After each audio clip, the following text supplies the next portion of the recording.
Bienvenue dans ce nouvel épisode du Second Call, le podcast qui t'invite à prendre soin de toi, de ta spiritualité et à développer ta soif d'apprendre. Je suis Selma, fondatrice de la librairie musulmane Sakin et aujourd'hui on se retrouve pour parler d'un sujet qui me tient énormément à cœur.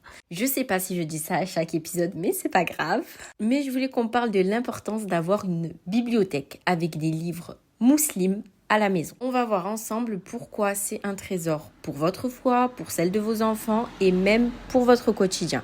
Alors, installez-vous confortablement, servez-vous un thé, un café ou un matcha vu que c'est la boisson du moment et laissez-moi vous expliquer l'importance de ces livres. Déjà, point essentiel, évidemment, l'éducation des enfants, ça commence à la maison. Vous allez dire, ben oui, encore heureux, mais je parle d'expérience. J'ai déjà vu des parents qui se disent, ah ben mon enfant, la religion, le Coran, etc., il va tout apprendre dans des cours, par exemple, qu'on va lui payer, que ce soit à la mosquée, dans un institut ou autre. Mais nos enfants, ils grandissent dans une société où tout va très vite. Il y a la télé, les réseaux sociaux, les jeux vidéo. C'est pas toujours facile de leur transmettre des vraies valeurs et c'est pas seulement le cours hebdomadaire qu'ils vont avoir dans leur semaine qui va faire une grosse différence. Il faut quand même qu'il y ait un minimum de religion dans leur foyer. Alors ça peut être difficile certes, mais c'est pas non plus impossible. Imaginez-vous un enfant qui dès son plus jeune âge a accès à des livres religieux, adaptés à son âge bien sûr, c'est un point très important pour qu'il soit attiré par les lectures qu'il va faire. Donc des histoires sur les prophètes, sur le prophète Mohammed sallallahu alayhi wa sallam, mais aussi les autres, sur des points importants de notre religion comme la période du mois de Ramadan, à quoi elle correspond. Ce sont des souvenirs qui vont rester gravés dans leur cœur. Les enfants, même les adultes d'ailleurs, mais surtout les enfants forcément, les adultes sont des grands enfants on va dire, mais les enfants adorent les histoires. Donc quoi de plus merveilleux que de leur raconter l'histoire de Moussa alayhi salam qui a pu voir la mer fendue en deux, ou celle de Younous alayhi salam dans le ventre de la baleine, de la magnifique doua qui découle de cette histoire.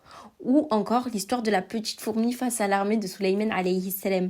C'est des récits qui nourrissent notre foi, qui vont donner à ces enfants des modèles à suivre, autres que les modèles qu'on leur propose à la télé ou dans leur téléphone par exemple. Pour ces histoires-là, pour les maternelles primaires, il y a des livres comme Les prophètes racontés aux enfants des éditions Tawhid. Il y a aussi un livre qui est adapté aux adolescents. Donc je vous conseillerais plus pour les adolescents la Sira de Sofiane Meziani, donc la Sira explique aux jeunes, ou les histoires des prophètes expliquées aux jeunes, notamment de Nedwi. Donc tout ça bien sûr vous le retrouvez sur le site librairiesakin.fr. Je vous mettrai tous les liens en description inchallah. De toute façon si vous avez la moindre question, le besoin d'un conseil lecture, je vous invite à me contacter sur Instagram ou même par mail, je me ferai un plaisir de vous conseiller. C'est trop ma passion. En plus des histoires de prophètes, vous avez aussi des histoires pour les enfants où on va raconter le quotidien d'autres enfants, par exemple d'une famille musulmane et à l'intérieur, il va avoir des morales, des leçons à tirer. Je pense par exemple aux éditions Easy Jean, super bien écrit, super bien illustré. C'est écrit même en attaché. Pour ceux qui commencent à lire de manière autonome, ça peut être un bon entraînement pour les lecteurs débutants, CP, CE1, etc. Vraiment, ne minimisez pas l'influence de la lecture. Quand un enfant il va lire ce genre d'ouvrage, il se construit intérieurement, il apprend la patience, la générosité, la gratitude. C'est pas juste des mots, mais c'est des valeurs en fait qui sont inculquées inconsciemment et qui permettent à l'enfant de comprendre qu'il doit vivre ces valeurs au quotidien. C'est des graines qu'on plante petit à petit afin d'en récolter les fruits, même des années après, Inch'Allah. Maintenant, en tant qu'adulte, le fait d'avoir une bibliothèque avec des livres qui parlent religion ou qui ont un lien même indirect avec la religion, parce que maintenant il y a de plus en plus de romans qui parlent de spiritualité. Donc ce ne sont pas des livres académiques on va dire, mais ils parlent quand même de spiritualité. Le fait d'avoir ce genre de bibliothèque à la maison, ça nous fait du bien à nous aussi en tant qu'adultes. La lecture dans l'islam c'est une clé. Elle ouvre tellement de portes, subhanallah. Le premier verset, le premier mot révélé au prophète sallallahu alayhi wa sallam, c'est Iqra, c'est lis. C'est pas anodin.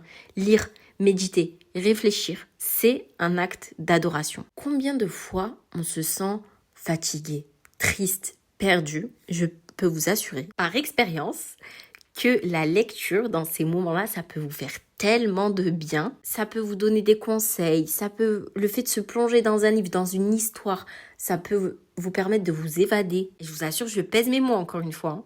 Par exemple, si vous lisez Les effets du dhikr contre la tristesse, le fait de lire, même si c'est des choses peut-être que vous savez déjà, le fait de lire là-dessus, ça va vous permettre de penser encore plus à le mettre en application au quotidien. Ou le fait de lire des romans comme celui de Myriam Lakhdar, PS Retour à l'essentiel, où le personnage principal fait des exercices de développement personnel et spirituel. Si vous aussi vous les mettez en application petit à petit à travers cette histoire, déjà le fait que ça soit dans une histoire, ça donne encore plus envie de lire, ça donne encore plus envie d'apprendre, c'est plus simple d'apprendre. Vous passez à l'action avec le personnage principal, vous vous sentez moins seul déjà, et forcément c'est une lecture qui va vous permettre d'évoluer, de vous améliorer. Aussi, il y a des moments particuliers dans l'année comme, je vais parler dans des principaux, le Ramadan. Avoir des livres qui nous guident sur le sujet, c'est essentiel pour profiter et préparer pleinement ce mois béni. D'ailleurs, un peu avant Ramadan, j'avais fait un podcast sur le sujet, le fait de préparer son mois de Ramadan.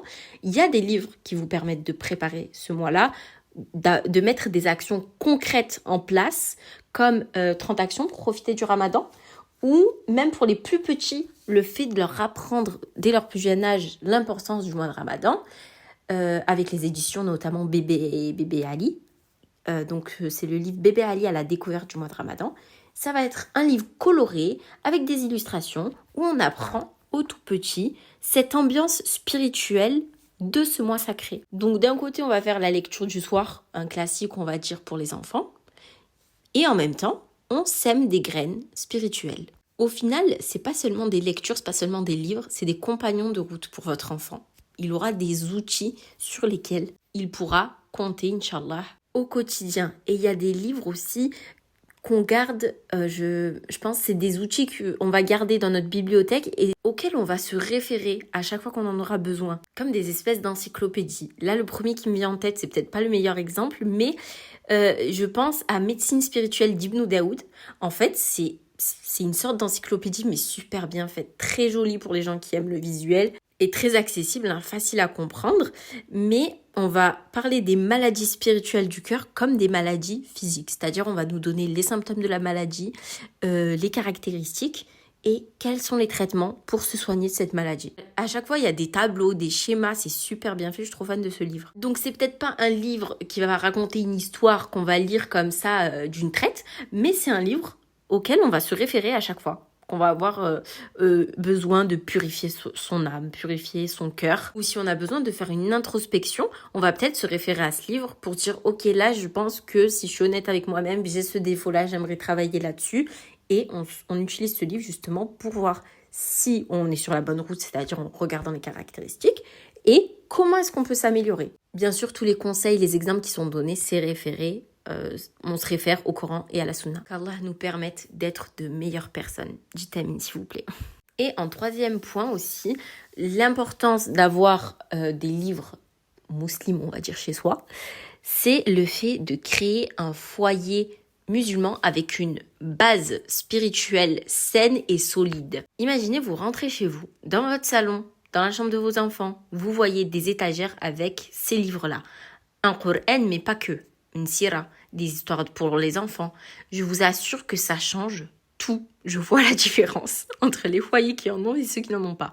Votre maison, ça devient un lieu où la foi, elle est vivante. Vos enfants, ils grandissent avec ces rappels qui sont visibles. Ils baignent dans ça, ça devient plus facilement une habitude pour eux. Et vous, chaque fois que vous passez devant cette bibliothèque, même vous, vous vous rappelez, tiens, est-ce que je lirai pas un peu ce livre? Ça fait longtemps qu'il est sur ma liste de livres à lire. Pourquoi pas le faire maintenant? Et c'est ça en fait, une bibliothèque avec des livres religieux, c'est un rappel constant. Donc là, on parle plus seulement de lecture, on va plus loin, on parle d'ambiance familiale, on parle de transmission, de spiritualité au quotidien. C'est des moments privilégiés qu'on peut passer en famille. Ça renforce les liens et vous ramenez les anges chez vous, Inch'Allah, donc un maximum de baraka. Et franchement, si je vous parle avec autant de passion des livres, que j'insiste autant sur l'importance de la lecture, c'est parce que moi-même, j'ai grandi entourée de livres. Quand j'étais petite, ma mère, elle avait rempli la maison de lecture. Enfin, mes parents avaient rempli la maison de lecture. Il y avait des livres partout. Pour nous, les enfants, ça faisait partie du quotidien. Je me rappelle encore de cette sensation quand on ouvrait le livre. En fait, c'est vraiment une bulle dans laquelle l'enfant va se mettre. On avait tout type de livres, il n'y avait pas que des livres religieux. Et je trouve d'ailleurs qu'à l'époque, il n'y en avait pas autant que maintenant. Alhamdoulilah, les maisons d'édition se développent de plus en plus. Il y a beaucoup plus de choix, même pour les enfants. Je parle comme une vieille, mais vous avez compris. Mais voilà, ça permettait de voyager, d'être dans notre bulle, d'être loin des écrans aussi, parce que ça, c'est vraiment le fléau de notre quotidien, on va dire. Et même scientifiquement, c'est prouvé les bienfaits de la lecture, comment ça développe la créativité de l'enfant, son langage. Vraiment, les bénéfices, ne vous dites jamais « Ah, mais c'est bon, c'est trop tard, mon fils, il a 10 ans, il veut pas lire. » Je vous assure qu'il n'est jamais trop tard pour lire. J'ai des gens là de 30 ans qui me disent en message « Merci, j'ai repris la lecture grâce à tes conseils, etc. » Je vous assure qu'il n'est jamais trop tard. Encore plus pour des enfants, vous pouvez leur inculquer ça. De manière ludique, sans les forcer, faut pas qu'ils voient la lecture comme une torture, c'est un plaisir. Par exemple, ma mère nous emmenait souvent à la bibliothèque et pour moi, c'était vraiment la safe place. J'étais trop contente d'y aller, c'était la sortie. En plus, j'étais super casanière depuis mon enfance, mais c'était la sortie que j'attendais avec impatience. Et avec ce genre de sortie, en plus, on apprend l'autonomie à l'enfant parce que du coup, chacun a sa carte de bibliothèque et chacun doit choisir un nombre, je sais plus combien c'était à l'époque le nombre limité par carte. Je pense que ça dépend aussi les bibliothèques. Mais du coup, chacune faisait ses petites courses avec sa carte et comptait, voyez, alors ok, là je crois que j'ai un peu dépassé, qu'est-ce que je prends pas. Ça crée du lien aussi dans la fratrie, ça fait des petits trocs, est-ce que tu peux me prendre ce livre? Non, moi je te prends ça. Et encore aujourd'hui, le fait d'aller à la bibliothèque, pour moi, c'est un moment de paix où je me ressource.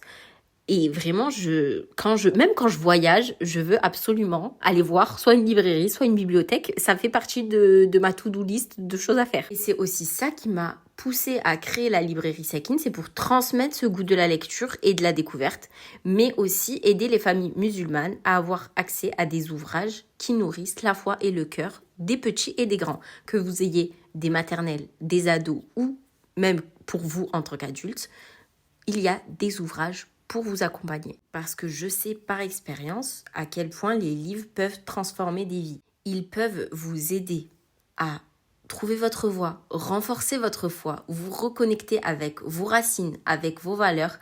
Et c'est exactement ce que j'aimerais que vous puissiez vivre avec vos familles, Inch'Allah. Et puis aussi, il y a un autre aspect important.